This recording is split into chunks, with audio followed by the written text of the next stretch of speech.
ಕಾರ್ಯಕ್ಕೆ ಹೋಗುವಾಗಲೇ ಹೀಗಾಗಬೇಕಾ? ಇವತ್ತು ನನ್ನ ಮಗಳ ನಿಶ್ಚಿತಾರ್ಥ. ನನ್ನ ಕಾರ್ ಇವತ್ತೇ ಕೈ ಕೊಡಬೇಕೆ? ಏನು ಮಾಡೋದು?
ಹೇಗೂ ಬರೋದ್ ಬಂದಿದ್ದೀರಾ.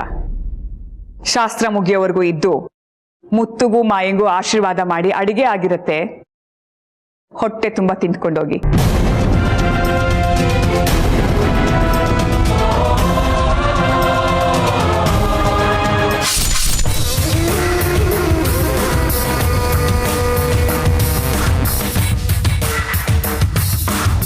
ಮರ್ತೋಗಿದ್ದೆ, ಊಟ ಮಿಕ್ಕಿರುತ್ತೆ. ನಿಮ್ಮ ಸೊಸೆಗೂ ಬೆಳ್ಳಿಗೂ ತಗೊಂಡು ಹೋಗಿ.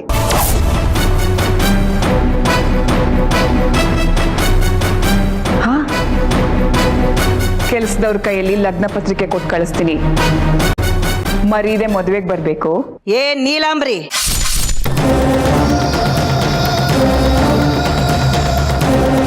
ತಟ್ಟೆ ಶಾಸ್ತ್ರನ ಯಾರ ಜೊತೆಗಳಾದ್ರೂ ಮಾಡ್ಕೊ. ಊರ್ನವ್ರೆಲ್ಲಾರನ್ನೂ ಕರೆದು ಊಟಕ್ಕೆ ಹಾಕ್ಸು. ನಿಶ್ಚಯ ಕಾರಣನೂ ಮಾಡ್ಕೊ. ಅದಕ್ಕೆ ನಾನು ಯೋಚನೆ ಮಾಡಲ್ಲ. ಹಾ, ಎಷ್ಟು ಜನ ಬರ್ತಾರೋ, ಏನು ಕೆಲಸ ಇರುತ್ತೋ ನನಗೆ ಹೇಳು. ನಾನೇ ಬಂದು ಎಲ್ಲ ಕೆಲಸನೂ ಮಾಡಿಕೊಡ್ತೀನಿ. ಎಷ್ಟು ಜನ ಬರ್ತಾರೋ ಅಷ್ಟು ಜನಕ್ಕೂ ಅಡುಗೆ ಮಾಡಿ ಊಟಕ್ಕೆ ಬಡಿಸ್ತೀನಿ. ಆದ್ರೆ ಮದುವೆ ವಿಷಯ ಬಂದಾಗ ಮುತ್ತು ಪಕ್ಕದಲ್ಲಿ ಕೂತ್ಕೊಂಡು ಅಗ್ನಿ ಸಾಕ್ಷಿಯಾಗಿ ತಾಳಿ ಕಟ್ಟಿಸ್ಕೊಳ್ಳೋದು ನನ್ನ ಮೊಮ್ಮಗಳು ಬೆಳ್ಳಿನೇ.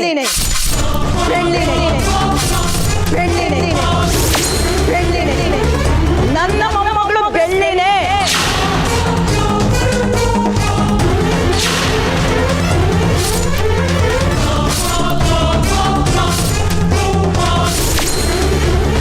ಇದನ್ನ ಅವರಿಬ್ಬರ ಹಣೆಯಲ್ಲಿ ಭಗವಂತನೇ ಬರೆದು ಕಳಿಸಿದ್ದಾನೆ.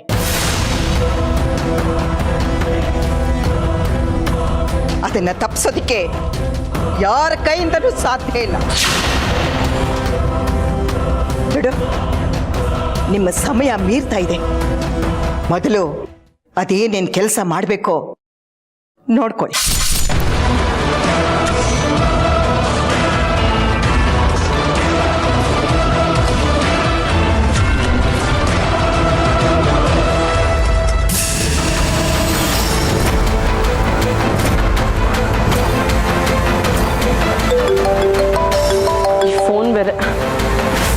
ಹಲೋ ಹಲೋ, ಮಾಯಾ, ಮಾಯಾ, ಹೇಳಮ್ಮ. ಮಾಯಾ, ಇಲ್ಲಿ ದೊಡ್ಡ ಅನಾಹುತ ಆಗೋಗಿದೆ.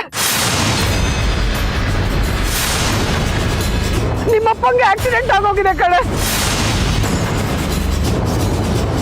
ಅಮ್ಮ, ನೀವೀಗ ಎಲ್ಲಿದ್ದೀರಾ? ಇಲ್ಲೇ ಊರಿನ ಆಚೆ ಇದ್ದೀನಿ. ಬೇಗ ಬಾ. ನಾನು ಈಗಲೇ ಬಂದೆ. ಮಾಯಾ, ಏನಾಯ್ತು? ಅಪ್ಪಂಗೆ ಆಕ್ಸಿಡೆಂಟ್ ಆಗಿದೆ ಅಂತ. ಅದ್ಗೆ ಮಾಯಾ, ಒಂದು ನಿಮಿಷ ನಿಂತ್ಕೋ. ಅಪ್ಪಂಗೆ ಸೀರಿಯಸ್ ಆಗಿದೆ, ನಾನು ಬರ್ತೀನಿ. ಮಾಯಾ, ಮಾಯಾ, ಮಾವಂಗೆ ಏನೋ ಆಗದೆ ಇದೆ ಸಾಕಪ್ಪ. ಮೊದಲ ವಿಷಯ ನಮ್ಮಂಗೆ ತಿಳಿಸ್ಬೇಕು. ಅಮ್ಮ,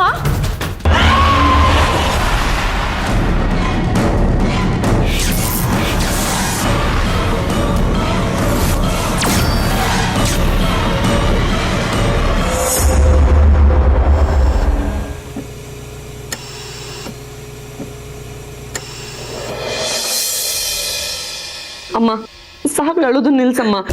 ಅಪ್ಪಂಗೆ ಏನೂ ಆಗಿಲ್ಲ ಅಂತ ಡಾಕ್ಟರ್ ಹೇಳ್ತಿದಾರಲ್ಲ. ನೀನ್ ಹಿಂಗ್ ಅಳ್ತಾ ಕೂತ್ರೆ ನನ್ಗೂ ಅಳು ಬರುತ್ತೆ. ಸಾಕ್ ನಿಲ್ಸಮ್ಮ. ರುಕ್ಮಿಣಿ,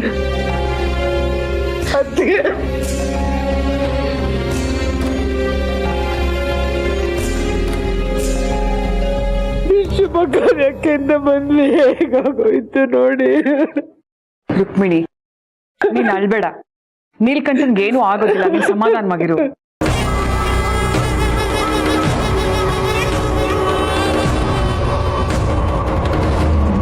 ಮಾಯಾ, ನಾನು ಅನ್ಕೊಂಡಿದ್ದು ಸುಳ್ಳಾಗ್ಲಿಲ್ಲ. ಇಲ್ಲಿ ನಡೆದಿರೋದಕ್ಕೂ ನಾವು ಅನ್ಕೊಂಡಿರೋದಕ್ಕೂ ನೆನೆಸ್ಕೊಂಡ್ರೆ ಇದು ತಾನಾಗೆ ನಡೆದಿರೋ ಆಕ್ಸಿಡೆಂಟ್ ಅಲ್ಲ.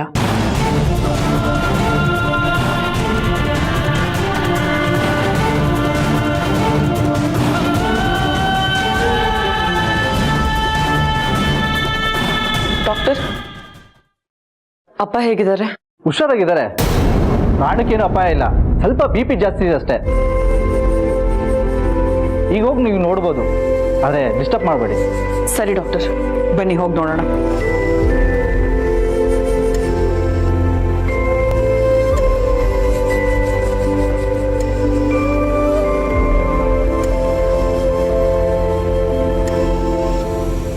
ಅಮ್ಮ, ಅಪ್ಪ ಹುಷಾರಾಗ್ತಾರಮ್ಮ, ಅಳೋದನ್ನ ನಿಲ್ಸು.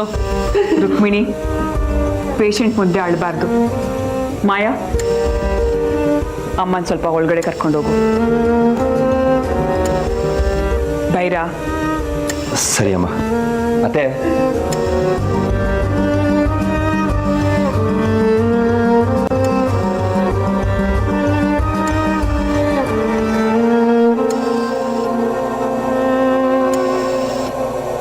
ನೀಲಕಂಠ,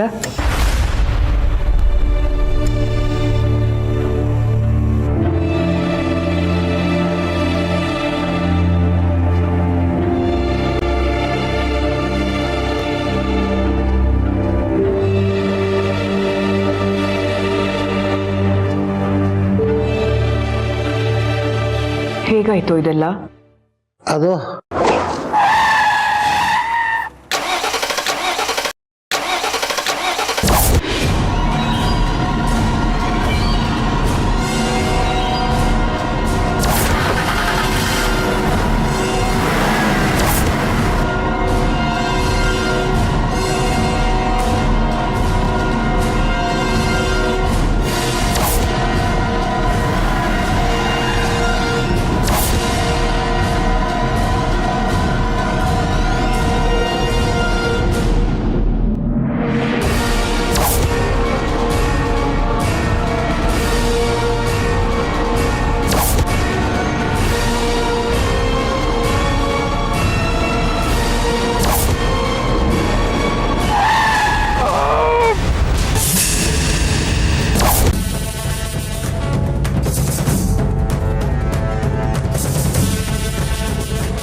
ಅಪ್ಪ ಹೇಗಿದ್ರಪ್ಪ?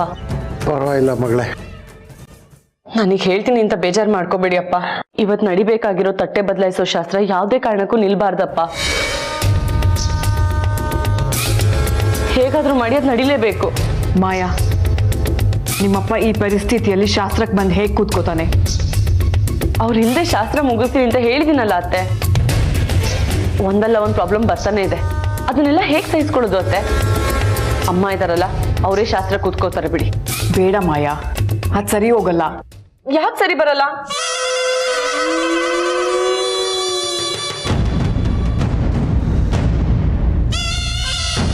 ಮಾಯಾ, ನಿಮ್ಮಪ್ಪಂಗೆ ಹುಷಾರಿಲ್ಲದೆ ಹಾಸ್ಪಿಟಲಲ್ಲಿ ಇರುವಾಗ ನಾವು ತಟ್ಟೆ ಬದಲಾಯಿಸೋ ಶಾಸ್ತ್ರ ಮಾಡಿದ್ರೆ ಮುತ್ತುಗೆ ಅನುಮಾನ ಬರುತ್ತೆ. ನಾವೀಗ ಅನುಭವಿಸ್ತಾ ಇರೋದು ಗೊತ್ತಾಗ್ತಾ ಇಲ್ವಾ ನಿನಗೆ? ಇನ್ನೂ ಸಮಸ್ಯೆನ ತಲೆ ಮೇಲೆ ಹಾಕೋಬೇಕಾ? ಈ ಕಾರ್ಯಕ್ರಮನ ಒಂದು ವಾರ ಮುಂದಕ್ಕೆ ಹಾಕೋಣ. ನನಗಿದಿಷ್ಟ ಆಗ್ತಿಲ್ಲ ಅತ್ತೆ. ನನಗಿಷ್ಟನ ಮಾಯಾ? ಪರಿಸ್ಥಿತಿ ಆಗಿದೆ, ಬೇರೆ ದಾರಿನೆಲ್ಲ ಅರ್ಥ ಮಾಡ್ಕೋ.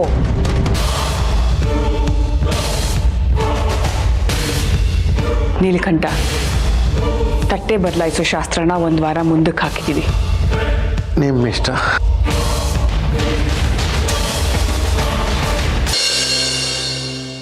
ನೀವು ನನ್ನನ್ನು ಮದುವೆ ಆಗ್ಲಿಲ್ಲ ಅಂದ್ರೆ ನನ್ನ ಪ್ರಾಣ ಹೋಗುತ್ತೆ ಮಾವ. ನಾನು ನಿಮ್ಗೆ ತೊಂದರೆ ಕೊಡಲ್ಲ ಮಾವ. ನಾನು ಹೊರಟೋಗ್ತೀನಿ. ಮಾವನು ನನ್ನನ್ನು ಬೇಡ ಅಂದಮೇಲೆ ನನ್ನ ಬದುಕಿದ್ದು ಏನು ಪ್ರಯೋಜನ ಹೇಳು? ನಿನಗೆ ನನಗಿಂತ ಒಳ್ಳೆ ಮನ್ಸಿರೋ ಒಳ್ಳೆ ಗುಣ ಇರೋ ಹುಡುಗನ್ ತಂದು ಮದುವೆ ಮಾಡ್ತೀವಿ. ಅದ್ರ ಬದಲು ಈಗಲೇ ನನ್ನ ಕನ್ಫ್ಯೂಸ್ಗೆ ನನ್ನ ಸಾಯಿಸ್ಬಿಡಿ.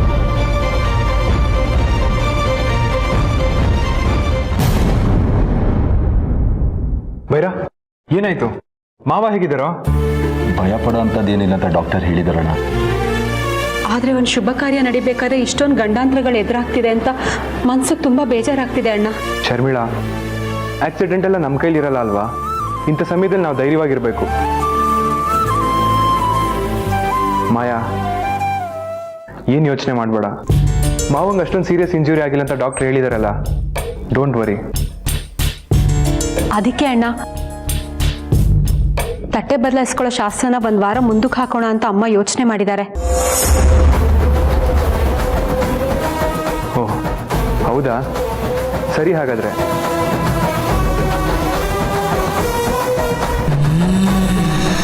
ಶುಭಕಾರ ಮುಂದಕ್ಕೆ ಹಾಕೋದು ಸರಿ ಬರಲ್ಲ. ನಾವು ಮಾಡೋ ಕೊಟ್ಟಿರೋದು ಒಳ್ಳೆ ಕೆಲಸನೇ ಅಲ್ವಾ? ನಾನು ಅಮ್ಮನ ಹತ್ರ ಮಾತಾಡ್ತೀನಿ. ಬೈರಾ, ನೀನು ಮಾತಾಡ್ತಿರೋದು ಸ್ವಲ್ಪನೂ ಸರಿ ಇಲ್ಲ. ಚಿಕ್ಕಮ್ಮ ಹೇಳಿರೋದೇ ಸರಿ. ಪಾಪ ಮಾಯಾ ಇಂಥ ಟೈಮಲ್ಲಿ ತುಂಬ ಗಾಬರಿ ಆಗಿರ್ತಾಳೆ. ಮೊದಲು ಅವಳಿ ಪರಿಸ್ಥಿತಿಯಿಂದ ಆಚೆ ಬರಬೇಕು. ಮಾವ ಮೊದಲು ಗುಣ ಆಗಬೇಕು. ಇಂಥ ಟೈಮಲ್ಲಿ ನಾವು ತಟ್ಟೆ ಬದಲಾಯಿಸ್ಕೊಳ್ಳೋ ಶಾಸ್ತ್ರ ಇಟ್ಕೊಂಡ್ರೆ ಸರಿ ಬರಲ್ಲ.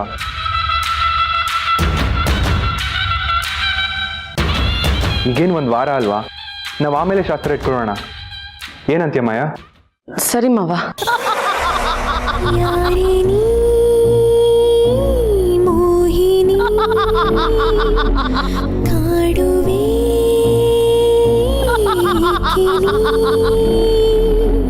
ದೂರಾದ ಬಂಧವು ಬೆನ್ನೇರಿ ಬಂದವು ನಿನ್ನ ಶಾಪ ತೀರಲು ಈ ಜನ್ಮ ಸಾಲದು. ಯಾರೇನೇ ಯಾರೇನೇ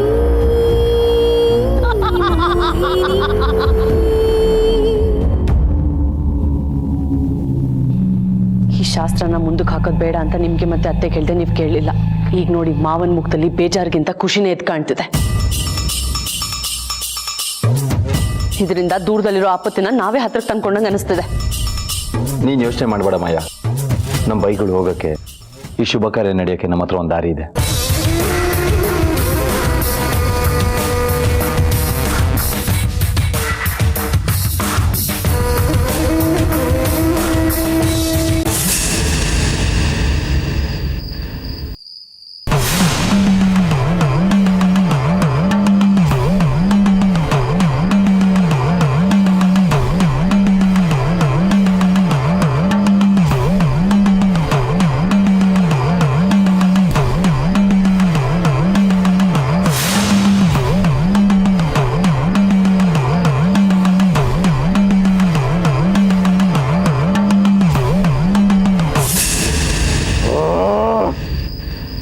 ಇಲ್ಲಿಗೆ ಆಗಿದೆ.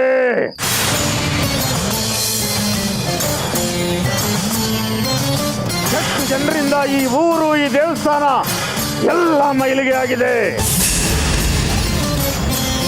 ಆ ಮೈಲಿಗೆ ಮೊದಲು ಇಲ್ಲಿಂದ ಹೋಗಬೇಕು, ಹೋಗಬೇಕು.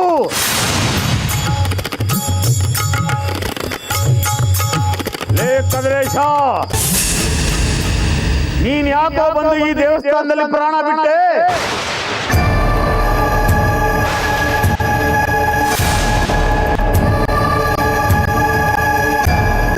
ನಿನ್ನಿಂದ ಎಲ್ಲ ಮಂಗಲವಾಗಿದೆ. ಆ ಮೈಲಿಗೆ ಇಲ್ಲಿಂದ ಹೋಗಬೇಕು. ಅದಕ್ಕಿರೋದು ಒಂದೇ ಒಂದು ದಾರಿ. ಆ ಶಕ್ತಿ, ಆ ತಾಯಿ ಕಳಸದ ನೀರನ್ನು ತಂದು ದೇವಿಗೆ ಅಭಿಷೇಕ ಮಾಡಬೇಕು ಅಂತ ಹೇಳು. ಸ್ವಾಮಿ, ಯಾವ ಶಕ್ತಿಯಿಂದ ಈ ದೇವಿಗೆ ಅಭಿಷೇಕ ಮಾಡಿಸ್ಬೇಕು?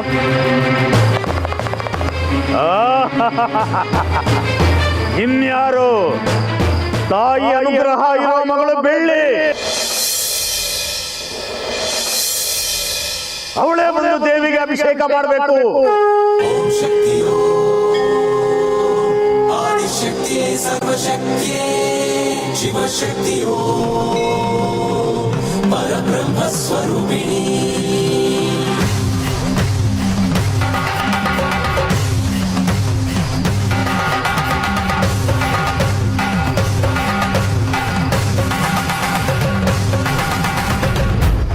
ದೇವಿ ಪುತ್ರಿ ಮಹಾನ್ ಸಾಧ್ವಿ,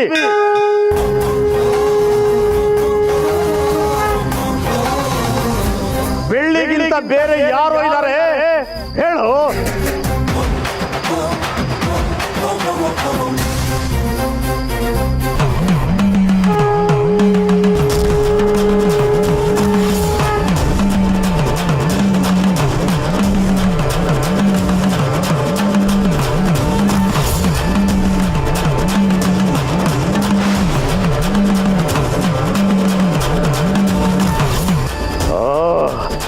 ಆ ಸಾಧ್ವಿಗೆ ಎಷ್ಟೇ ಕಷ್ಟ ಬಂದ್ರು ದೇವಿ ಅನುಗ್ರಹ ಅವಳ ಮೇಲೆ ಇದ್ದೇ ಇರುತ್ತೆ.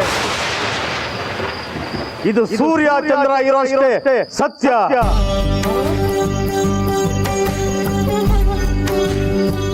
ಹಸುವಿನ ಹಾಲನ್ನ ಕಳಶದಲ್ಲಿ ಬೆರೆಸಿ ಪುಷ್ಪಗಳಿಂದ ಅಲಂಕಾರ ಮಾಡಿ ಇಡೀ ಊರಲ್ಲೇ ಮೆರವಣಿಗೆ ಮಾಡೋಕೆ ಹೇಳು. ಅವಳು ಊರಿನಲ್ಲಿ ನಡೆದು ಬರ್ತಾ ಇದ್ರೆ ಸೂರ್ಯ ಹುಟ್ಟೋವಾಗ ಹೇಗೆ ഇരുಳು ಓಡಿ ಹೋಗುತ್ತೋ ಹಾಗೆ ಸುಳ್ಳು ಅನ್ನೋದು ಮಾಯವಾಗಿ ಸತ್ಯ ಅನ್ನೋ ಬೆಳಕು ಬರಬೇಕು.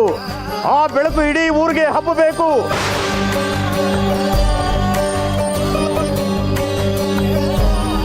ಅವಳು ಊರಿನಲ್ಲಿ ನಡೆದು ಬರ್ತಿರುವಾಗ ಇಡೀ ಊರಿನ ಜನ ಅವಳು ಪಾದ ಪೂಜೆ ಮಾಡಿ ಗೌರವ ಸಲ್ಲಿಸಬೇಕು. ಆಕೆ ಕಳಸನ ಹೊತ್ತು ತರಬೇಕಾದ್ರೆ ಏನೇ ಆದ್ರೂ ಎಂತ ಸಂದರ್ಭ ಬಂದ್ರು ಕಳಸನ ನೆಲದ ಮೇಲೆ ಇಡಬಾರದು.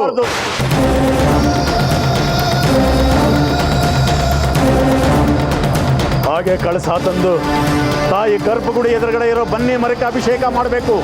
ಹಾಗ ಮಾಡಿದ್ರೆ ಊರು ಗಂಟು ಮೈಲಿಗೆ ಹೊರಟು ಹೋಗುತ್ತೆ. ಆ ಕದಿರೇಶನ ಸಾವಿಗೆ ಕಾರಣರಾದವರನ್ನ ನಾನು ಶಿಕ್ಷಿಸ್ತೀನಿ.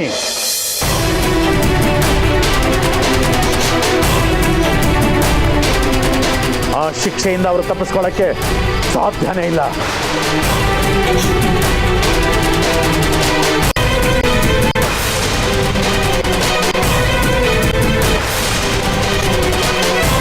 ಆ ಕದಿರೇಶನ ಸಾವಿಗೆ ಕಾರಣರಾದವರು ಇಲ್ಲೇ ಈ ಸ್ಥಳದಲ್ಲೇ ಇದ್ದಾರೆ.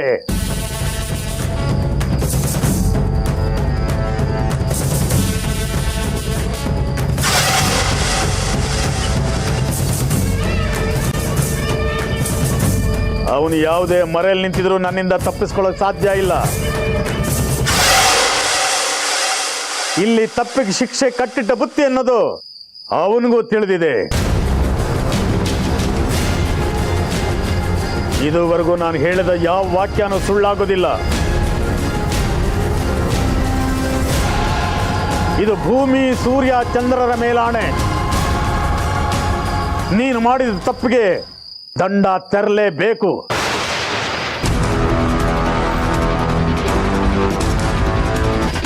ನಾನು ಹೇಳ್ದಾಗೆ ನೀವು ನಡ್ಕೊಳ್ಳಿಲ್ಲ ಅಂದ್ರೆ ಈ ಊರು ಬರಗಾಲದಿಂದ ಬೆಂದು ನೀವೆಲ್ಲರೂ ಹಸುವಿನಿಂದ ಸಾಯ್ತೀರಾ.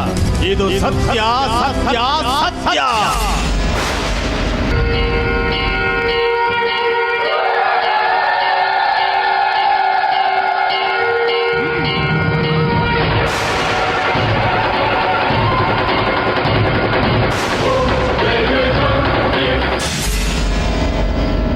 ಮಾಯಾ ಮಾಯಾ, ಅಲ್ಲಿ ಊರಿ ಹತ್ಕೊಂಡು ಉರಿತದೆ. ನಿಮ್ ನೋಡಿದ್ರೆ ಆರಾಮಾಗಿದ್ದೀರಾ?